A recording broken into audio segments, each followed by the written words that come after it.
சாத்தூர் கோயில்பட்டி பிரதான சாலையில் நடைபாதை அமைக்க எதிர்ப்பு தெரிவித்து நடைபாதை வியாபாரிகள் கோரிக்கை மனு அளித்தனர்.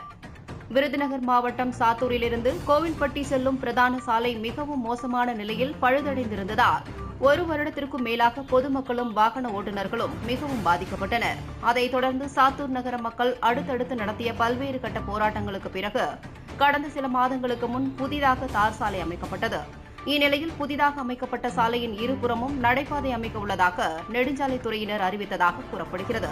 நெடுஞ்சாலையின் இருபுறமும் நடைபாதை அமைக்கப்படும் போது சாலையோர நடைபாதை வியாபாரிகளும் வணிக நிறுவனங்களும் வரும் வாடிக்கையாளர்களின் கார், வேன், ஆட்டோ, பைக் உள்ளிட்ட வாகனங்கள் நிறுத்த இடமில்லாத நிலையில் வியாபாரம் பாதிக்கப்படுவதோடு வாடிக்கையாளர்களும் சிரமப்படும் நிலை ஏற்படுவதோடு வாழ்வாதாரமும் பாதிக்கப்படும் என நடைபாதை வியாபாரிகள் மற்றும் வணிகர்கள் ஆட்சேபனை தெரிவித்துள்ளனர்.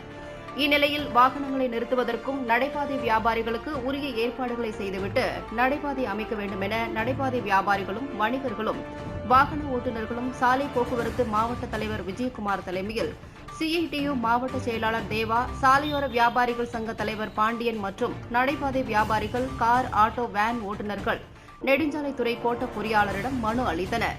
அதைத் தொடர்ந்து சாத்தூர் வருவாய் கோட்டாட்சியர் அலுவலகம், தாலுகா அலுவலகம் மற்றும் காவல் நிலையத்திலும் மனு அளித்தனர்.